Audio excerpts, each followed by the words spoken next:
Hello बच्चों, नमस्कार। कैसे हैं आप सब लोग? उम्मीद है शानदार, जिंदाबाद, ज़बरदस्त होंगे।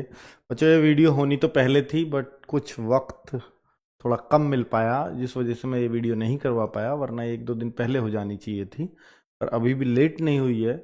और आपको ये सबको मालूम चल चुका है कि एसएससी जीडी का एग्ज़ाम 4 फरवरी से होना है। अब आपके सामने एक बिल्कुल टारगेटेड डेट है। और चाहे एग्ज़ाम पोस्टपोन हो जाए, पर प्रीपोन्ड कभी नहीं होता। तो आप ये एश्योर मान सकते हो कि अब आज से अगर लगाओगे तो आज से भी आपके पास 17 डेज आज के लगा कर बैठते हैं। पर 70 मत मानिए, कि बाद के 15 जनवरी से बाद के दिन कैसे जाएंगे आपके ऊपर से आपको खुद नहीं पता चलेगा। 15 जनवरी तक ही रियल स्टडी होगी आपकी। पर यहां से एक बात अच्छी हो गई है कि भाई साहब, ये जो अब दिसंबर का महीना है ना, इसमें आप पूरे फ्री माइंड तैयारी कर सकते हो। जो ये सोचते हो कि भाई मैं इसमें क्या कुछ नया भी पढ़ सकता हूँ, तो जी बिल्कुल पढ़ सकते हो। और किस तरह से अपनी पढ़ाई में नयापन ला सकते हो, मेरी उस तरह की भी एक स्ट्रेटजी है। और अगर आप इसको फॉलो करते हैं, जो हम टाइम टू टाइम लाते हैं एसएससी जीडी वाले बच्चों को, क्योंकि इन बच्चों को बहुत समझ नहीं होती, स्पेशली एसएससी जीडी वाले बच्चों को। वो बच्चे भी जो पुराने टॉपर रहे हैं, मैं कहूँगा कि जो पुराने कट ऑफ से बिल्कुल किनारे पे रहे हैं ना, वो पुराने टॉपर ही समझाऊंगा मैं उनको, क्योंकि वो अब उन सब से ऊपर थे। क्योंकि जो आपसे ऊपर थे वो सब सेलेक्ट हो गए, और जो आपसे नीचे हैं वो अभी संघर्ष कर रहे हैं। तो आप उन सब में सबसे ऊपर हो, तो आप इस बैच के टॉपर होने चाहिए। तो उनको भी जरूरत होती है कि इस तरह की किसी डोज की। और बच्चों, अगर आप किसी एग्जाम में फाइनल मेरिट में बिल्कुल किनारे से रह जाते हो, और फिर वही एग्जाम में अगली बार फिर किनारे से रह जाते हो, तो इसके जिम्मेदार सिर्फ आप हो। आप ये सोचो कि 140 पे मेरिट गई, और मैं 139.5 थे, या मेरे 138 थे, या मेरे 139 थे, तो मैं बिल्कुल किनारे पे चूका। जो मुझसे होशियार थे वो सब जॉब पा गए। तो अब जो बचे हैं वो कौन है? या तो बिल्कुल नए बच्चे जो पहले एज में नहीं आ रहे थे, या फिर वो जो मुझसे नीचे थे सब। तो हमने क्या किया, हम अगर अगली भर्ती में भी किनारे पर रह जाते हैं, तो इसमें गलती किसकी होगी? यार, हमने उन बच्चों को अपने से आगे निकलने दिया जो हमसे पीछे थे, या हमने उन बच्चों को आगे निकल दिया जो अभी तैयारी में जुटे हैं।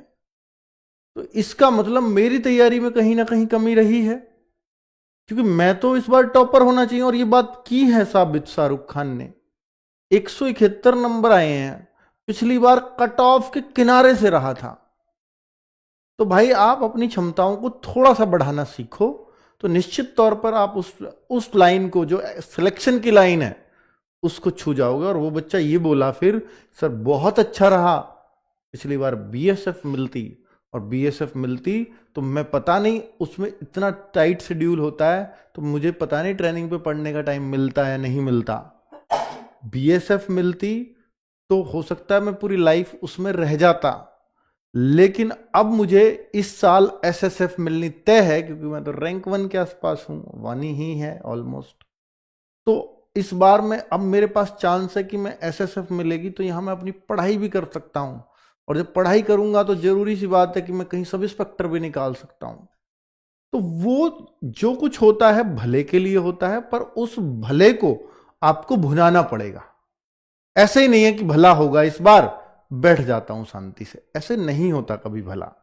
आपको बहुत मेहनत करनी पड़ती है उस भले को भुनाने के लिए। ठीक है, आपको खूब प्रयास करने पड़ते हैं। ईश्वर भी साथ उनका ही देते हैं जो खुद मेहनत करना जानते हैं। बच्चों, अगर मैंने बोला कि भाई आपकी ये 4 फरवरी डेट है, तो आपको ये बात पता चली गई होगी, क्योंकि मैं शॉर्ट्स के माध्यम से तो बता ही चुका था। ये दोनों डेट्स एक साथ आई हैं, सीजीएल की टीयर 2 की 18, 19, 20, और जीडी की 4, 5, 6। ये भी बता दिया किन किन डेट्स में एग्जाम होगा। तो ये टोटल 17 डेट्स है आई थिंक। तो 17 डेज आपका एग्जाम चलेगा, जो 4 फरवरी से और 25 फरवरी के बीच। बीच में सैटरडे संडे शायद इन्होंने स्किप किया है। ठीक है, वो करते भी हैं ये। तो भाई, ये डेट आपको मिल गई, बिल्कुल मिल गई। बच्चों, मैं आपसे इतना कहता हूं, देखिए मैं बुक इसलिए दिखा रहा हूं, जिन बच्चों की हिंदी वीक है और हिंदी पढ़ने का भी मन नहीं करता। बहुत सारे बच्चे मैं ऐसा देखता हूं कि सर मैं तो दिल्ली पुलिस वाला हूं, मैं हिंदी क्यों पढ़ूं? सर मैं तो 10+2 वाला हूं, मैं तो सीजीएल वाला हूं, मैं हिंदी क्यों पढ़ूं? भाई फिर दे क्यों रहे हो जीडी के एग्जाम को? मेरी तो यूपी पुलिस की तैयारी है सर। पर खैर वहां तो हिंदी पढ़ ही लोगे। तो भाई मैं आपसे कह रहा हूं कि अगर आपका वीडियो से भी मन नहीं कर रहा या आप उतना क्रम में नहीं पढ़ पा रहे हो तो आप इस बुक को रट डालो यार, इतनी पतली सी बुक बनाई है। ठीक है, हिंदी में सब कुछ इससे आएगा, ये मैं गारंटी से कह दूंगा, सब कुछ। बताओ, इतनी आसान एसएससी जीडी की हिंदी है। अब मैं आपसे ये बोलता हूं भाई देखो, बहुत टारगेटेड बुक बनाई है, मैं कहता हूं कि चलो मत पढ़ो जीएस, नहीं पढ़ पाओगे, छोड़ दो। पर ये 3 बुक इतनी काम की हैं। इस मैथ्स की बुक को 4-5 बार निकाल दो, पूरे 20 में से 20 कर आओगे। मत पढ़ो वीडियो, अगर आपको वीडियो देखने का नहीं है शौक तो। इस बुक को रीजनिंग के को अगर आप रीजनिंग में आज 15-16 आ रहे हैं, इसे 2 बार कर दो, आपके 19-20 हो जाएंगे। ये गारंटी से लिख के दे सकता हूं, और स्पीड बढ़ेगी वो अलग।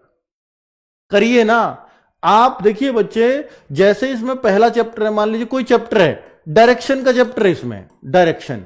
तो डायरेक्शन में आपको कहता है सर मुझे आता तो है, मैं क्यों करूं इसको। रीजनिंग में ज्यादातर ऐसा लगता है। अब आपने देखा डायरेक्शन में कितने क्वेश्चन है सर, 50 हैं इसके अंदर। तो आप ऐसे एक काम करिए, इन 50 को 45 मिनट्स में लगा के दिखा दीजिए। तो आपने क्या किया कि 45 मिनट दिए मात्र, और अपना एक चैप्टर कंप्लीट हो गया। और ऐसे बाकी चैप्टर्स पे भी लगा दीजिए, फिर देखिए आपको पता लगेगा, आपकी स्पीड इतनी फास्ट हो जाएगी कि रीजनिंग जो आपके वहां 20 क्वेश्चन आते हैं 15 मिनट से ज्यादा कभी नहीं दोगे आप। और यही तो चाहिए, 1 घंटे के पेपर में कुछ सब्जेक्ट ऐसे चाहिए कि जो बाकी बच्चों का टाइम लगाए और मेरा बिल्कुल ना खाएं। तो वो ये स्ट्रेटजी है। ठीक है, बुक में ही आप टाइम लगा दो, सबसे बेस्ट तरीका है। आप कहते हो सर मेरा मैथ्स तो खूब स्ट्रांग है, मैं बार बार पढ़े हुए क्वेश्चन को क्यों पढ़ूं। टाइम लगा दो आप चैप्टर में, आप में एक एक्साइटमेंट आ जाएगा उस चैप्टर को करने का। और फिर ये नहीं सोचोगे यार ये तो करा हुआ है, फिर तो कहोगे यार टाइम में करना है, यार टाइम में करना है। 15-12 चैप्टर हैं, 1-1 घंटे का 1-1 चैप्टर है, 15 घंटे में बुक हो रही है, और क्या चाहिए। सेम रीजनिंग में भाई 15 घंटे में बुक हो रही है रीजनिंग की, 2-3 बार निकाल दो सेम बुक, और जो नहीं हुए उनके सॉल्यूशन देख लो, ताकि अगली बार इसे भी नहीं छोड़ूंगा जब दूसरी बार करूंगा। ये तरीका है, एक टॉपर बच्चे की स्ट्रेटजी बता रहा हूं मैं आपको। ठीक है, और टॉपर बन सकते हो इन स्ट्रेटजी से। अब मैं आपको दूसरा तरीका बताता हूं कि भाई जीएस की जैसे बात हुई, तो सर जीएस के लिए तो हमें कुछ स्पेशली बता दीजिए। जीएस के लिए लास्ट में नवीन सर की डिमांड रहती है, और मेरा भी खुद का मन था कि बच्चों के स्कोर को बूस्ट करने के लिए, हर बच्चा नाम लेता है नवीन सर का एसएससी जीडी में, बिल्कुल लेगा, क्योंकि उनके लिए वो लास्ट में 30 प्रैक्टिस सेट्स लेकर के आएंगे। कितने? 30 आए या 25 आए, जो भी आए, ये 16 दिसंबर से स्टार्ट होंगे, और ये 16 दिसंबर से करीब 25 तारीख तक चल जाएंगे, आपके 25 जनवरी तक। 25 जनवरी तक, उसके बाद गागर में सागर, और फिर आप अपना एग्जाम देने जाइए। ठीक है, तो भाई साहब ये 16 दिसंबर से आपके स्टार्ट होंगे। 30 प्रैक्टिस सेट इसमें नवीन सर आपको दे रहे होंगे, और आप उन प्रैक्टिस सेट की हेल्प से ये कह दो कि सर जीडी का एग्जाम में फुल कॉन्फिडेंस आ रहा है जीएस के अंदर। और ये कब से? 16 दिसंबर। अब हमने सब डेट फिक्स कर दिए हैं, वो इसलिए पहले 1 दिसंबर से होने थे, चूंकि एग्जाम 4 फरवरी में चला गया। पहले हम एक्सपेक्ट कर रहे थे 10 से 20 जनवरी के बीच में हो जाएगा। ठीक है, पर एग्जाम लेट हुआ, तो मैं चाहता हूं कि ये एग्जाम के जितना नजदीक होगी ये सीरीज, उतना बढ़िया रहेगा आपको। लेकिन फिलहाल क्या करें वो भी मैं बताऊंगा। एक बच्चों, आप लोगों से रिक्वेस्ट है, अगर आप मैथ्स में या तो आप बुक कर लो, अगर आप कर सकते हो तो। लेकिन बुक में ऐसा लगता है सर ये हो गया, ये नहीं हुआ, ये हो गया, नहीं हुआ, कॉन्फिडेंस डाउन हो रहा है। एक बार होगा कॉन्फिडेंस डाउन, जो नहीं हो रहे उनको सॉल्यूशन देखो, फिर समझो, हो जाएगा। ठीक है, फिर अगली बार फिर टाइम लगा दो, फिर उनमें से आधे हो जाएंगे, फिर भी आधे रह जाएंगे, फिर उन्हें फिर से देखो, फिर नहीं रहेंगे। ये एक तरीका है। पर मैं उससे अलग भी एक बात बता रहा हूं आपको, कि उन बुक के अधिकतर सॉल्यूशन आपको इन वीडियोस में मिल जाएंगे, उसी मैथ्स की बुक के। वन शॉट है दीपक सर का, वन शॉट 1 चैप्टर, अभी स्टार्ट हुआ था, ज्यादा दिन नहीं हुए हैं, पिछले मंडे से स्टार्ट हुआ, 4-5 ही क्लासेस हुई हैं भाई साहब। सुबह 8 बजे चल रहा है। जो लोग कतराते हैं कि सर मेरा मैथ्स थोड़ा वीक है, मुझे लास्ट टाइम पे बता दो मैं क्या करूं, ये टोटली 14-15 वीडियो होंगी सर की, सुबह 8 बजे से 2 से 2.5 घंटे की होगी। इन वीडियोस के क्वेश्चंस को प्रैक्टिस में ले आना। जिनका मैथ्स वीक है इन वीडियोस को 2-2, 3-3 बार कर लेना। आपको इनके क्वेश्चंस को लिखना और बिना देखे कर लेना, तो आपको बहुत फायदा मिलने वाला है आपके रियल एग्जाम में। ठीक है, प्रैक्टिस में फिर बोलता हूं कि जैसे सर ने वीडियो में क्वेश्चन कराए उन क्वेश्चन को किताब से देख के कर लेना, उसी टाइप के क्वेश्चंस को, आपके पास चाहे जो भी किताब है, क्योंकि इस वीडियो में ओनली टारगेट एसएससी जीडी है। ठीक है, तो आपको विशेष फायदा मिलेगा। अगर आपने मैथ्स पढ़ा है या नहीं पढ़ा है, या आप बहुत वीक हो, मैंने पहले भी बोला था कि वन शॉट क्लासेस को ले जाइए दीपक सर की को, लास्ट टाइम पे करा रहे हैं तो बहुत सही चीज करा रहे होंगे। इसके बाद 16 दिसंबर से फिर हम एक ऐसा मिक्स प्रैक्टिस सेट करेंगे कि जो वन शॉट को लेकर के आया है तो अपने मिक्स सेट में बहुत कुछ बढ़ा लेगा फिर वो। क्योंकि अभी क्या कर रहे हो, एक चैप्टर का माइंड सेट है आपका, सर एलसीएम कर रहा हूं तो एलसीएम वाला ही है, अगला चैप्टर कर रहे हो सर परसेंटेज, तो परसेंटेज वाला ही माइंड सेट है, वो होते चले जाते हैं क्वेश्चन। लेकिन फिर एक मिक्स चाहिए, तो 16 दिसंबर से फिर एक मिक्स प्रैक्टिस सेट, वो 25 आए या 30 आए, नवीन सर के पैरेलल चल जाएंगे, दीपक सर के। ठीक है, चलो अब ये जो है इतना नवीन सर का प्रैक्टिस सेट नहीं हो रहा, तब तक हम लोग क्या करें, तो ये जीएस के इन्होंने क्या किया है, अपने अजीत सर ने, इसका आप विशेष मतलब महत्व समझना। 20 तारीख से इनको नयापन दिया। वो क्या नयापन था, और वो बहुत अच्छी सोच थी। और इन सर की एक बहुत खास बात है कि एग्जाम ओरिएंटेड पढ़ाते हैं। तो मैं आपको एक बात बताऊं कि इन्होंने क्या किया कि जैसे आपका अपना पॉलिटी है उसको 15 चैप्टर्स में बांट दिया, इकोनॉमिक्स है तो टोटल 15 चैप्टर्स में बांट दिया, आपका ज्योग्राफी है तो 15 चैप्टर्स में बांट दिया, पहाड़ पर्वत नदी एक चैप्टर, ऐसा कुछ बना के। ठीक है, तो ये क्या करेंगे कि हर दिन उस चीज से मतलब ज्योग्राफी के 5 क्वेश्चन लाएंगे और उसी चैप्टर के लेकर के आएंगे, और आपको कल के लिए बता देंगे भैया ये चैप्टर है, तो आप थोड़ा रिवाइज करिए, या उन 5 क्वेश्चन के इर्द गिर्द ये पूरे चैप्टर को पढ़ा देंगे, तो आपको पूरा चैप्टर रिवाइज हो रहा है। तो हर दिन एक चैप्टर हर सब्जेक्ट का कवर होता चला जाएगा, 15 प्रैक्टिस सेट में पूरी रिवाइज हो जाएगी जीएस। ठीक है, ये करने वाले कर रहे हैं, 5 हो चुके हैं, 6ठा कल होगा। ठीक है बच्चों, तो ये आप कर सकते हो, बहुत हेल्पफुल रहेंगे ये।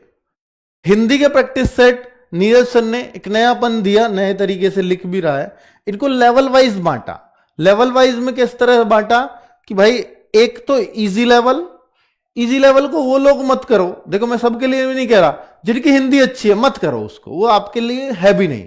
एक मॉडरेट लेवल है और एक एडवांस लेवल है, तो इस सर बता देते हैं कि आज का मॉडरेट लेवल है। तो जो अच्छे अच्छे क्वेश्चंस हैं वो एक सेट में रखेंगे, रेशो वही रखेंगे कि 2 पर्यायवाची है 1 विलोम शब्द है, उसी तरह का रेशो पूरा वो भी बनाएंगे, और सारे प्रीवियस ईयर से बनाएंगे, किसी भी साल में आया हो।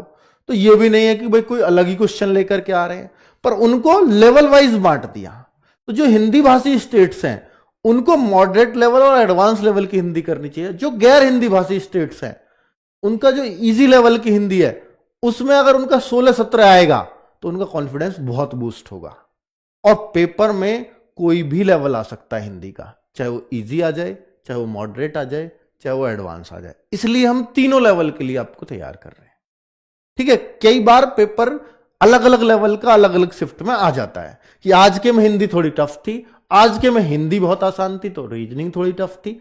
इस तरह के सेट्स आजकल एसएससी के अंदर बनते हैं। ठीक है, उस वजह से उस सोच से तैयार किया जा रहा है। तो जो इजी है वो तो सबके लिए इजी लगना चाहिए। ठीक है, जो मॉडरेट है उसमें सबको थोड़ा थोड़ा दिक्कत होनी चाहिए, और एडवांस लेवल जो हार्ड लेवल कराएंगे उसमें यार 2-3-4 क्वेश्चन में हर बच्चे को दिक्कत होगी। ठीक है, और वो चिंता की बात नहीं है बच्चों। फिर रीजनिंग में हमने सोचा कि यार रीजनिंग तो वैसे ही सब कर लेते हैं, पर राहुल शर्मा सर ने क्या किया रीजनिंग के कि डेली प्रैक्टिस सेट आप चाहे ना भी कर रहे हो कि मिनी मॉक टेस्ट में कर लेंगे बहुत है, तो इन्होंने क्या किया कि 6 डेज रीजनिंग कर लेना, बस आप 6 दिन रीजनिंग कर लेना अगर आप डेली प्रैक्टिस सेट में नहीं आ रहे हो तो इनको कैसे करें तो इन्होंने क्या किया, हर शनिवार लगाया। तो मैंने बोला कि इस बार तो हर शनिवार बोल दिया, पर अगली बार से हर सैटरडे एंड संडे ये एक लॉन्ग मैराथन लेंगे जिसमें 2-3 चैप्टर एक ही वीडियो में खत्म कर देंगे। ठीक है, तो ये 6 दिन में यानी 6 मैराथन में 15 दिसंबर से पहले पहले ये आपके सारी रीजनिंग खत्म हो जाएगी। अगर आपको रीजनिंग बहुत ज्यादा नहीं पढ़नी, लिमिटेड पूरे चैप्टर्स को रिवाइज करना है, हर एक टाइप को रिवाइज करना है, तो ये 6 वीडियो देख लेना। तो इस तरीके से हमने प्लान किया। और ये मैं ये नहीं कह रहा कि इनको लाइव देखो, आप अपने हिसाब से देखना। जैसे इन्होंने देखा, देखो मैराथन 1 है तो coding, decoding, analogy, similar test, इन क्लासिफिकेशन सबको एक ही चैप्टर में लपेट दिया। ऐसे पूरे रीजनिंग को 6 चैप्टर्स में खत्म कर देंगे। तो आप इन्हीं वीडियोस को देख लो, बस मत करो रोज के प्रैक्टिस सेट। लेकिन ये उनके लिए है कि जिनको चैप्टर वाइज करना है, और जिनको प्रैक्टिस ही करनी है सिर्फ, तो बुक से कर लो, मिनी मॉक टेस्ट से कर लो, रोज का प्रैक्टिस सेट ले लो। जो आपको करना है कोई सा एक काम कर लो, कोई सा एक काम, सारे कारगर है। ठीक है, मैं ये नहीं कह रहा कि हर बच्चा सब में उलझा रहे, सब में उलझने से सिलेक्शन नहीं होगा। क्लियर कट रखो यार, मुझे ये करना है, और कोई सा भी एक काम शिद्दत से कर लिया, सब में सिलेक्शन है। और सारे करने बैठ गए, कहीं भी कहीं के नहीं रहोगे। इसलिए तो कहते हैं यार, सारे लोगों से पढ़ रहे हो तो सिलेक्शन नहीं होगा, किसी एक से पढ़ रहे हो सिलेक्शन होगा। मतलब रीजनिंग के मैं इससे पढ़ लूं, इससे पढ़ लूं, इससे पढ़ लूं, उससे पढ़ लूं, नहीं होगा सिलेक्शन, पक्की बात है। मैथ्स इससे पढ़ूं, उससे पढ़ूं, उससे पढ़ूं, नहीं होगा सिलेक्शन, पक्की बात है। एक से पढ़ो, सब कुछ पढ़ो, जो पढ़ा रहा है उसको, क्योंकि हर एक आदमी अपने आप को संपूर्ण रखना चाहता है। हर एक टीचर ये चाहता है कि मेरा पढ़ाया हुआ सब कुछ आए, तो सब कुछ दे देना चाहता है। लेकिन अगर आप कई जगह पढ़ोगे तो फिर आप कहीं से कुछ भी नहीं बटोर पाओगे। इवन थोड़ा थोड़ा बटोरोगे, लेकिन वो मिक्सअप कर लोगे। कोई किसी का तरीका कुछ है, किसी का तरीका कुछ है, किसी का कुछ है। ये इन सब चीजों से बचना है आपको। ऑनलाइन के फायदे बहुत हैं, पर नुकसान भी बहुत है अगर आप सही सिलेक्शन नहीं कर पाते हो तो। ठीक है, चलो भाई, मिनी मॉक टेस्ट मैंने आपको बोला तो था कि मिनी मॉक 1 दिसंबर से दूंगा, पर ये 1 दिसंबर से हो नहीं पाएगा, क्योंकि बहुत लंबा चलाना पड़ेगा। मैं चाहता हूं कि टिल एग्जाम तक चले मिनी मॉक। अब चूंकि एग्जाम 4 फरवरी से है, हम सोच रहे थे पहले मैं 10 से 20 जनवरी के आसपास होगा, कर लेंगे। तो मैं मिनी मॉक भी आपका 1 जनवरी से स्टार्ट करूंगा, वो पूरे 30 दिन करेंगे, 1 जनवरी से 31 जनवरी तक। इवन मैं 4 फरवरी तक भी करा दूंगा, कोई दिक्कत नहीं है, क्योंकि 4 फरवरी को भी हम देंगे कि जैसा पेपर आया उस तरह का मॉक टेस्ट बना के आपको। ठीक है, तो वो तब तक भी करेंगे, 4 फरवरी तक ही करेंगे लोग, 4 फेब को भी मिलेगा आपको। क्लियर? तो मिनी मॉक टेस्ट 1 जनवरी से हम लोग शुरू कर रहे हैं। तो ये पूरी स्ट्रेटजी है, आपको जो फॉलो करना है, जिस तरह से करना है करिए। मैंने आपको अपने सुझाव दिए हैं कि किस किस तरह से आपको पढ़ाई करनी है। ठीक है बच्चों, नमस्कार, धन्यवाद।